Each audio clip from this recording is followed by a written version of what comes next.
Alors bonjour à toutes et à tous et bienvenue à ce point de marché hebdomadaire sur les crypto-monnaies. Yoav Nizar, très heureux de vous retrouver en ce jeudi 31 mai 2018. Alors je laisse prendre connaissance de l'avertissement lié au risque de trading et je vous rappelle bien sûr que vous disposez du chat pour laisser vos commentaires et poser toutes vos questions. Et ensuite donc nous débuterons ce webinaire court mais concis sur lequel donc je reviendrai sur l'analyse technique du cours du Bitcoin, de l'Ethereum, du Ripple et du Litecoin. Voilà. Alors, le trading avec effet de levier amplifie toujours les gains et les pertes. Un compte risque limité présente un risque de perte du capital investi. L'investissement sur compte titre présente un risque de perte en capital. IG fournit exclusivement un service d'exécution d'ordre. Cette présentation est donnée à titre indicatif et ne saurait être considérée comme un conseil ou une recommandation. Voilà donc pour cette introduction. Je rappelle également qu'en vous inscrivant à ce webinaire, vous avez reçu automatiquement une plateforme démonstration IG. Donc n'hésitez pas à contacter notre service client si toutefois vous n'avez pas reçu vos identifiants. Alors c'est parti pour le Bitcoin. Le Bitcoin donc, qui conserve finalement sa tendance baissière, initiée depuis son point haut du mois de décembre, son point haut tout juste sous les 20 000 $.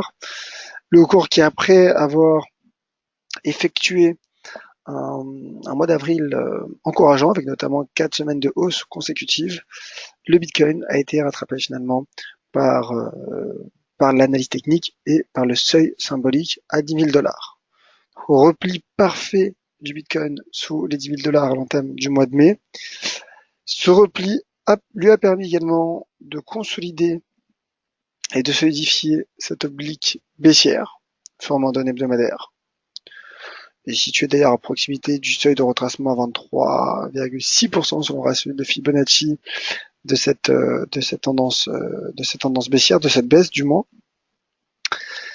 Et le cours qui s'est replié sous 10 000 $, également en formant un avalement baissier. C'est également à souligner, car l'avalement baissier est une figure de retournement à la baisse, comme son nom l'indique, et qui a bel et bien produit ses effets. Alors, à présent, lorsque l'on regarde ce graphique hebdomadaire, alors moi je me dis en effet qu'il reste encore de la marge au cours du Bitcoin pour retomber en direction des 6 600 $. Donc c'est le prochain support qui me paraît plutôt conséquent. Affinons ce graphique, affinons cette stratégie en données journalières. Et le graphique journalier donc montre en tout cas ce rebond technique, bien que la tendance et donc le risque soit baissier. Alors on retrouve cette oblique baissière, cette belle oblique baissière. On retrouve également ce repli, alors non pas sous les 10 000 $, mais juste en dessous à 9 587 $. Et à présent, si l'on zoome sur ce graphique journalier, on peut apercevoir un tout petit avalement haussier. Alors c'est vrai que ça ne se voit pas trop sur ce graphique, je vais peut-être zoomer un peu plus pour que ce soit plus clair. En tout cas, il y a un avalement haussier cette fois-ci étroit, que voici. Un avalement haussier étroit, mais qui procure en tout cas certains de ses effets, puisque le Bitcoin rebondit, bien qu'encore une fois, la tendance soit baissière. Donc là, à court terme, en cas d'échec sous 7 783 $, donc ce seuil d'inversion de polarité à 7 783 $, le Bitcoin pourrait repartir à la baisse et en direction des 6 591 $, qui correspond à ce support initié à partir de la séance, initiée depuis la séance du 5 février dernier. Donc il y a un risque baissier. En intraday, il y a un rebond. Tout reste à savoir à quel moment le cours du Bitcoin pourrait repartir à la baisse. Donc j'ai relevé ce seuil à 7783 et également bien évidemment cette oblique baissière qui pourrait, en cas de passage au-dessus des 7783 $, faire barrage tout simplement au Bitcoin et le reconduire en direction des 6 591 $, éventuellement bien évidemment. Donc voilà pour le cours du Bitcoin. N'hésitez pas à me dire sur le chat ce que vous en pensez, ce que vous pensez de cette stratégie. En attendant, je vais passer au cours de l'Ethereum. Une question d'ailleurs sur le Bitcoin sur le chat de François qui demande à quand un retour du Bitcoin à 10 000 $. Alors en effet, à court terme, cela me paraît plutôt compromis au vu de la dynamique et de la tendance baissière du Bitcoin, d'autant plus que le cours avait l'opportunité finalement à l'entame du mois de mai de franchir les 10 000 $, mais le marché en a décidé autrement. Et donc, bien qu'un rebond technique prenne forme, le risque me paraît à ce stade baissier sur le cours du Bitcoin. L'Ethereum à présent. L'Ethereum que voici. Alors, pas d'avalement haussier pour l'Ethereum, pas non plus de piercing line, donc pas finalement de configuration haussière, en tout cas l'une de ces deux évoquées. Le cours qui a rebondi au-dessus des 500 $. Alors c'est vrai qu'il y a un support technique, un seuil de changement de polarité à 487 $, mais juste au-dessus, on a ce seuil symbolique à 500 $, qui soutient pour le moment le cours de l'Ethereum. Et finalement, j'évoquerai, je dirais, le même, en tout cas un scénario similaire que celui du Bitcoin. Donc je m'explique. La tendance est baissière. Depuis le début d'année, c'est une certitude. Alors oui, il y a une phase de stabilisation sur les 2-3 derniers mois, en raison notamment du rebond du mois d'avril, que l'on retrouve également sur le cours de l'Ethereum. Maintenant, ce qui se passe, c'est que le cours de l'Ethereum a cassé la semaine passée ce support à 628 $. Ce support donc qui a permis à l'Ethereum d'enclencher une épaule tête-épaule, qui a produit d'ailleurs ses effets. En tout cas, certains de ses effets. Donc, désormais, le rebond technique pourrait en effet conduire l'Ethereum à tester les 628 $.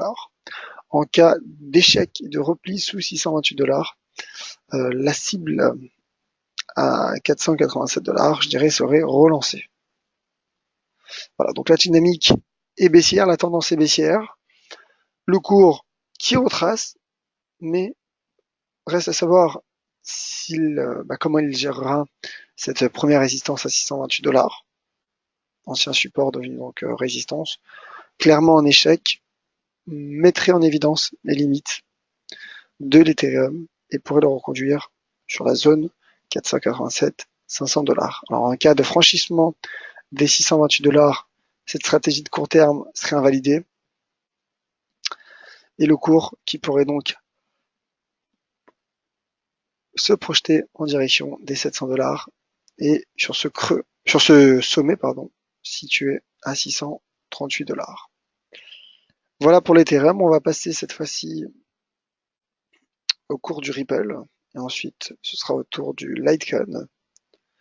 Alors je zoome le cours du Ripple qui a atteint les 0,55 $, qui était donc notre stratégie évoquée il y a quelques semaines. Le Ripple qui atteint 0,55 $, mais qui tente un rebond après avoir formé, il me semble, également un avalement haussier, une piercing line plutôt, une ligne pénétrante que j'ai mis en évidence via ce graphique, mais pour le moment, cette ligne pénétrante ne produit pas ses effets.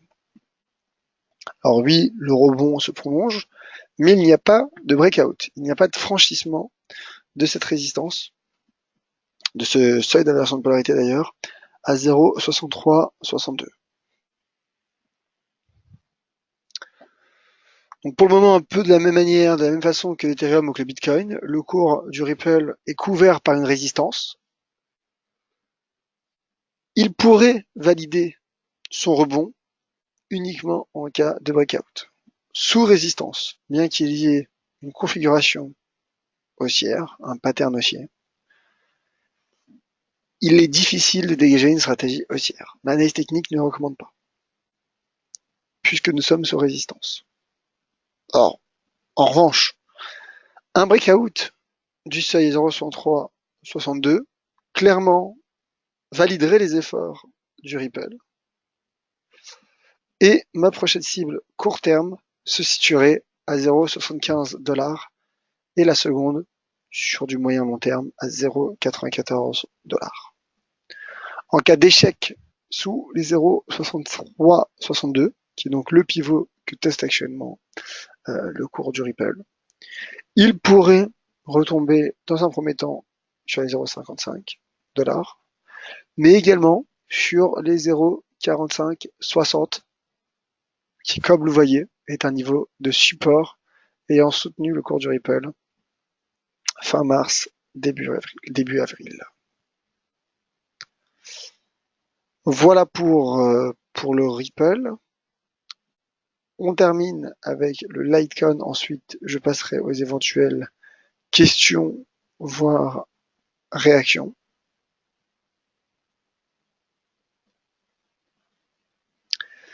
Alors le Litecoin qui rebondit, avalement haussier également, un étroit avalement haussier, mais avalement haussier tout de même, qui peine d'ailleurs à produire ses effets, mais en tout cas, je dirais, à la différence peut-être des autres crypto-monnaies que nous avons évoquées ce jour, et que le Litecoin va tout simplement être positionné juste au-dessus de ce niveau de support de long terme, de très long terme même, puisque c'est une ancienne résistance qui a couvert le Litecoin au mois de décembre et qui par la suite a soutenu le cours du Litecoin, et ce niveau de support se situe à 110 $.